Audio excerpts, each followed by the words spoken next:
On parle beaucoup de Shoah, mais je préfère le mot destruction, qui en hébreu veut dire exactement le massacre qui a eu lieu, quoi. C'est une destruction systématique. Hein, et donc je préfère parler de...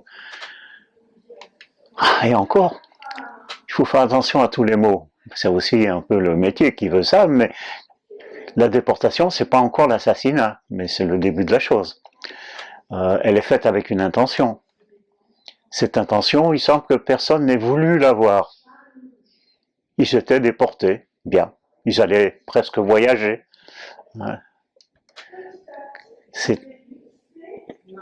C'est une curieuse façon de voir la déportation. C'est-à-dire, les gens sont ici, on va les mettre là-bas. Et après quoi? Qu'est-ce qu'on va en faire là-bas? Il n'en est jamais question. Et même les gens qui savaient se taisent, et ceux qui ont su parce qu'ils en ont réchappé se taisent aussi parce que personne ne les croit. Donc il y a une sorte de silence tout à fait remarquable. On a l'impression d'en parler tout le temps et en fait on n'en parle jamais. Parce que la réalité des choses est insupportable. Et donc ceux qui ont frôlé cette chose, moi je suis né en 41, donc d'une mère juive qui a été épargnée par miracle. Pas par miracle, enfin, par un père qui lui était collaborateur. Et donc il y a eu un deal, comme on dit, hein, tout bêtement. Donc il s'est engagé en 42 dans la SS, à condition qu'on épargne sa femme et son fils. C'était donnant-donnant. Les Allemands à l'époque venaient de perdre Stalingrad, ils étaient preneurs. Dominique Fernandez, Dominique Jamin, etc. sont des gens dont les pères ont franchi le pas au même moment, en 42. Et pour les mêmes raisons, les Allemands ont accepté des conditions qu'ils n'auraient jamais acceptées sinon. Donc je suis un rescapé. Ça aussi, c'est un de ces mots dont on se demande. Rescapé de quoi? Donc j'ai senti passer le vent du boulet, comme on dit, mais en fait, j'ai vécu caché à la campagne, tranquille, campagne brabançonne, plutôt confortable, et surtout à l'abri de tous les ennuis et les tracas administratifs qui auraient pu nous poursuivre et finalement nous tuer. Et donc après la guerre, ma mère n'en a jamais parlé, ou pratiquement jamais. Moi, je n'en ai pratiquement rien su jusqu'au moment où mon père, qui lui était, j'entends mon géniteur, était toujours vivant et est sorti de prison. Et là, j'ai commencé à savoir que cet homme n'était pas mort à Stalingrad, que c'était pas un héros ou un contre-héros, etc. Non, non, il était bien vivant, il sortait de prison, il était là, privé de ses droits civiques, privé de ses droits, privé de tous les droits d'ailleurs, y compris celui d'élever son fils. Donc il est venu me voir et il a raconté les choses. Ma mère, entre-temps, avait un grand amour dans sa vie, elle vivait avec ça. Moi, je vivais avec ça aussi, c'est-à-dire un père que je croyais être un père et dont je me félicitais que ce soit mon père. Et puis j'en ai vu débarquer un dont je ne sais rien, dont je ne sais toujours rien, parce que les deux se sont tus. La déportation, c'est aussi dans le verbe.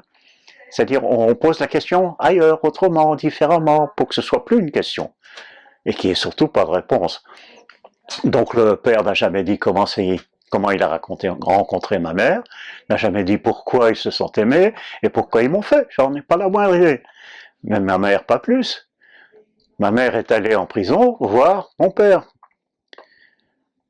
Elle n'était plus amoureuse du tout, elle était déjà avec un autre homme qui m'élevait, etc. Donc elle est allée voir un homme qu'elle n'aimait plus, mais parce qu'il était en prison.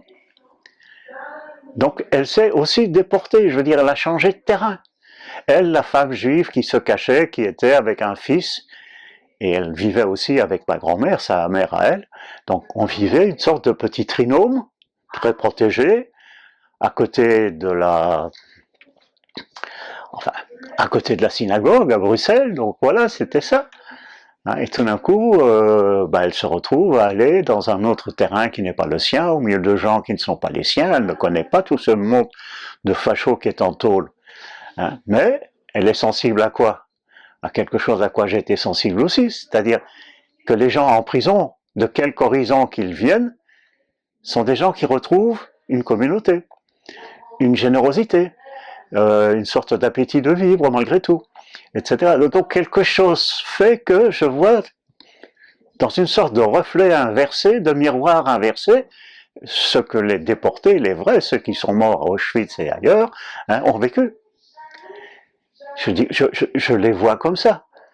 C'était dans une prison aussi lamentable que toutes les prisons, aussi dure que beaucoup de prisons, hein, où il n'y avait que des politiques, qui sont traités un peu différemment. Et donc, moi, mon père a refusé que je le voie. Donc il a dit à ma mère, n'apporte jamais mon fils. Parce qu'il ne voulait pas être vu en prison. Ma mère, par contre, y est allée. Rien ne l'obligeait. Bien au contraire, elle aurait mieux fait de ne jamais y aller, dans un sens. Donc elle est allée et elle a revu ces gens. Qu'elle aurait pu voir, enfin, elle aurait pu en voir d'autres à Auschwitz, mais ça, non, elle ne les a pas vus. Hein. Une partie de la famille, très collatérale, un peu lointaine, parce que, là aussi, mon grand-père juif était... Enfin, c'est une famille de juifs non pratiquants, c'est une famille de juifs qui essayent de s'intégrer, comme beaucoup de juifs allemands, ont essayé de s'assimiler. Donc ma mère n'avait pas tellement, comment dire, de contact, et elle a vécu la guerre sans voir, c'est déporté. Et finalement, c'est assassiné. Il a fallu qu'on attende nuit et brouillard, il a fallu qu'on attende ce qu'on voulait bien nous montrer,